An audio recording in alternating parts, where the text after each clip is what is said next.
Welcome to our channel, where we'll be looking at the Foundation Season 2 Episode 5 recap and ending right now. Before starting this video, please like this video and subscribe to our channel for the future updates. Explained, on Ignis, who did Hari meet? Queen Sareth's motivation for being in Trantor was made abundantly plain in the last episode of Foundation.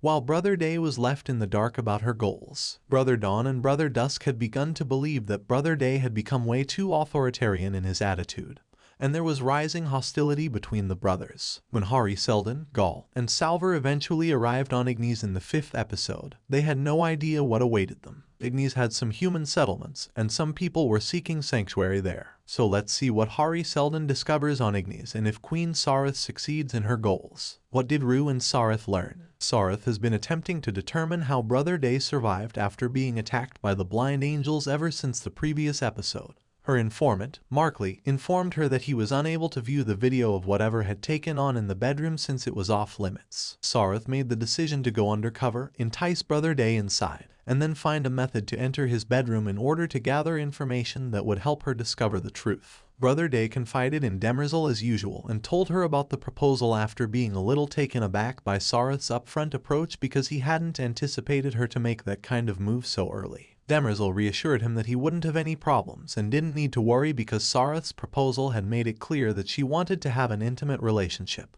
But things didn't go as Sareth had hoped, and she found herself in a highly contentious debate with Brother Day. In Foundation Episode 5, she accused him of killing her entire family, and Brother Day obviously didn't take it well. She added that he was somewhat oblivious to the viewpoints of others because of his own views and convictions. She informed him that one thing the entire genetic dynasty could not comprehend was the possibility of various people having different ideas. She stormed out of the room after realizing that her lack of emotional control had caused enough harm. While this was happening, Rue spent some time with Brother Dusk and came to the conclusion that there was still a chance to learn what had happened, even though Markley was unable to obtain the video of the attack on Brother Day. Brother Dusk informed her that the Empire conducted memory audits, and that all information was kept in a location called Memoriam. Rue warned Sareth that Brother Dusk was unaware of the potential repercussions of his statements. When Keeper Yardle met Markley, he immediately granted him what he had requested after hearing that the Empire had requested it. When they watched the tape from that day and learned that Demerzel is a robot, Queen Sareth and Rue are horrified.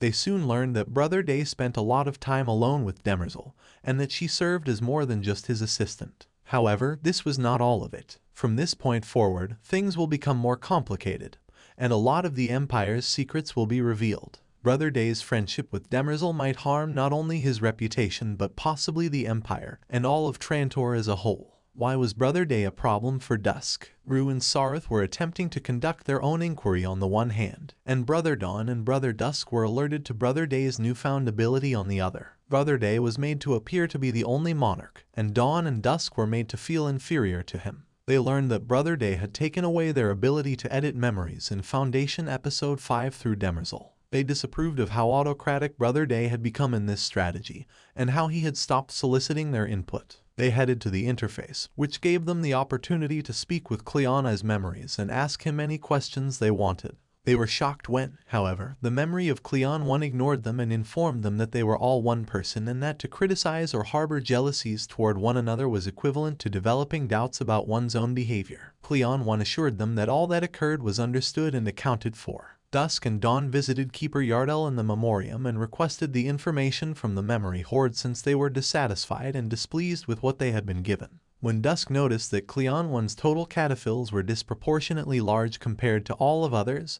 he was concerned. He had a gut feeling that his Brother Day had tampered with it since he sensed something was off. Brother Dusk had grown insecure over time and had given much thought to the type of legacy he would leave behind. He informed Dawn that throughout his rule there had been no notable problems and that Demerzel had resolved any minor disagreements. Brother Dawn reassured him that he still had plenty of time to accomplish whatever he wanted to and leave his mark on the sands of time to allay his fears that history would not remember him. On planet Ignis, who did Hari Seldon encounter? In Foundation Episode 5, Hari repeatedly reminded Gaul that she was allowing her vision influence her behavior. Gaul was horrified to see Salver laying dead next to her in her vision, and Hari was aware of this, but he insisted that she snap out of it because they no longer had the luxury of making mistakes. They were descending when Salver noticed someone staring at them. Salver walked alone to the woods after the spaceship touched down to see who was there. To her amazement, she discovered Hugo Crast, her companion at Terminus, standing there. She couldn't believe he was still alive. Salver finally cracked a smile, revealing the level of satisfaction she had been experiencing up to this moment. She believed that she would never longer be happy in her life because she had only witnessed death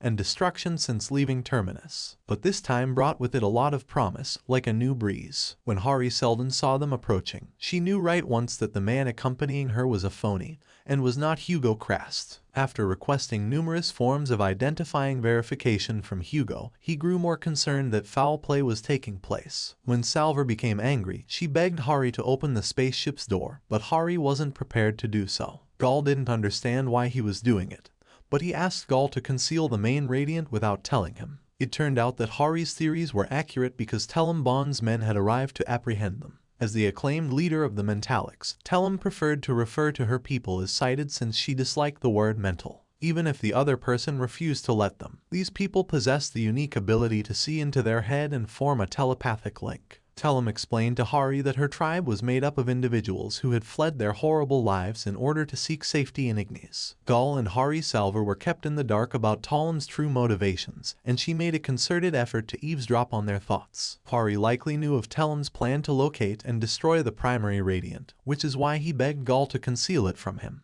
When Telem entered Hari's head as Rach at the start of the episode, she learned that there will be a second foundation. Telem intended to eliminate the primary radiant because she didn't want a second foundation to emerge. Hari undoubtedly anticipated coming into contact with the Mentalics, who would want to own the radiant. In contrast to the Empire's belief that danger was external to the realm, Queen Sareth currently posed the greatest threat. We shall learn her strategy because she has revealed many secrets and has a clearer picture today than she had before. However, even she recognized that she was treading carefully because Brother Day would react negatively if he suspected that she was snooping about. We'll find out in the future episodes if Telem Bond succeeds in getting what she wants or if Hari Seldon triumphs over her and convinces her that destroying the primary radiant might not be the best idea. If you enjoyed this video, give it a thumbs up and share it with your friends so we can keep making them. For more videos like this, hit the subscribe button and remember to click on the notification bell. Also, be sure to check out our other videos as well. Thanks for watching.